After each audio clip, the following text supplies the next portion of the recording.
जय माता दी दोस्तों। स्पिरिचुअल ध्यान चैनल में आप सबका स्वागत है।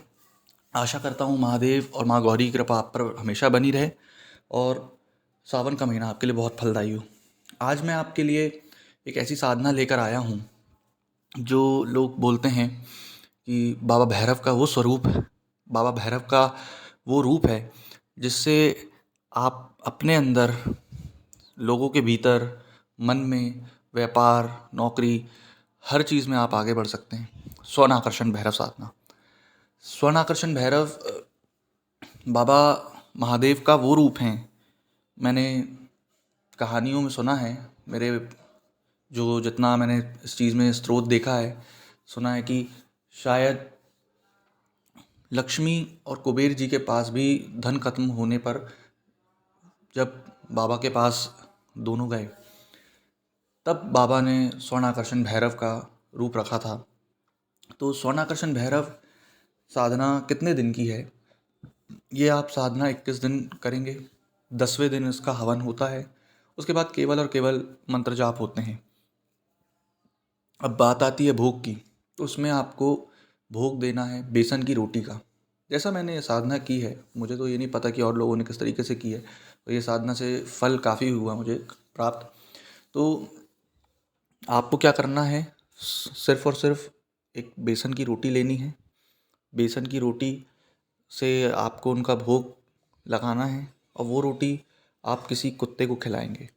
और अगर कुत्ता ना मिलेगा तो उसकी जगह पर किसी भी जानवर को आप खिला सकते हैं, क्योंकि हम ये मानते हैं, हमारा ये मानना है कि जितने भी भैरव या जितने भी देवी और देवता हुए और उनके जितने भी वाहन हुए, तो वो हर एक से प्रेम करना सिखाते हैं। जैसे अगर आप काल भैरव को मानते हैं तो आप कुत्तों से बहुत प्रेम करेंगे।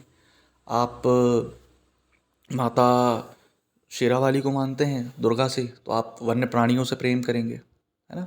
तो वो एक्चुअली क्या है, इसमें थोड़ा और मैं डीपली आपको नॉलेज बताना चाहूँगा कि आप देखिए, कार्तिकेय का वाहन मोर और भगवान शिव का वाहन जो सांप लिपटे रहते हैं उनके गले में, दोनों एक दूसरे के विरोधी हैं।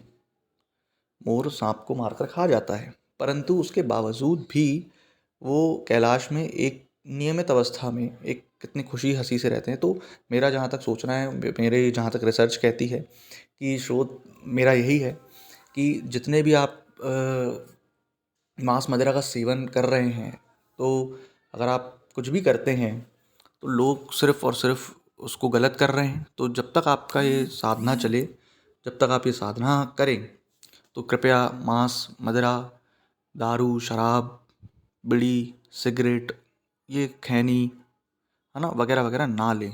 कोई भी तामसिक चीज़ ना लें। भोजन भी सात्विक होगा और आपको भी सात्विक रहना है, ब्रह्मचर्य का पालन करना है।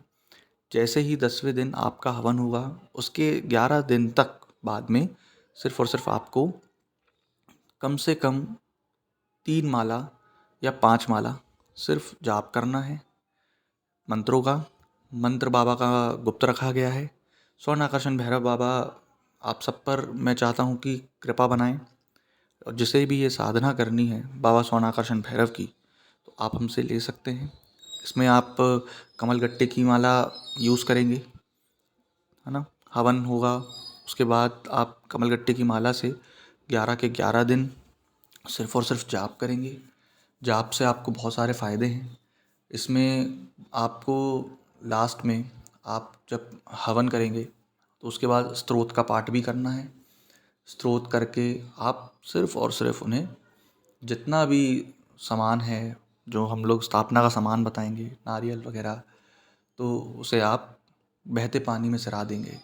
बाबा स्वर्णाकर्षण भैरव आप सब पर कृपा करें, और मैं आशा करता हूँ कि आपके जीवन में हमेशा उमंग भरी रहे। स्वर्णाकर्षण भैरव बाबा, क्योंकि इनका मैं आपको थोड़ा मंत्र बताना चाहूँगा कि मंत्र कैसा है। ओम ऐं क्लीं क्लीं क्लू ह्रां। आगे का मंत्र गुप्त रखा गया है। ओम ह्रीं स्वर्ण आकर्षण भैरवाय नमः, ये लास्ट का है। इनके स्त्रोत का पाठ करेंगे। फिर हवन के लिए लकड़ी, आप आम की लकड़ी लाएंगे। मिश्री में कमलगट्टे के साथ आपको आहुति देनी है। आहुति कितनी रहेगी आप आहुति देंगे सिर्फ और सिर्फ 11। मंत्र में आखिर मंत्रक जो भी अंत में है तो आप क्या स्वाहा लगाकर लाएंगे। स्थापना का जो भी सामान है, जब आपकी पूरी साधना कंप्लीट हो जाएगी 21 दिन में, उसके बाद आपको पानी में सरा देना है, इसको विसर्जित कर देना है। और ये साधना आपको मंडे, सैटरडे या फिर किसी जैसे अच्छा दिन, जैसे अपना पूर्णिमा माना जाता है, पूर्णिमा को कर लें स्टार्ट। और ऐसा नहीं है कि दीपावली का ही इंतज़ार किया जाए। दीपावली बस एक विशेष नक्षत्र है जिस दिन सारी चीज़ें, जितनी भी शक्तियाँ हैं, बहुत एक्टिव ज़्यादा रहती हैं, इस कारण से उसमें विशेष फल प्राप्त होता है। पर उसके अलावा भी आप सिर्फ और सिर्फ इसमें मंडे को या फिर सैटरडे या फिर पूर्णिमा तो आप स्टार्ट कर सकते हैं। अगर ये जानकारी पसंद आई हो, अगर ये साधना आपको चाहिए है, तो आप संपर्क कर सकते हैं हमारे व्हाट्सएप नंबर पर, हमारे फेसबुक पर। आशा करता हूँ कि आप सब अच्छे रहें। जय माता दी।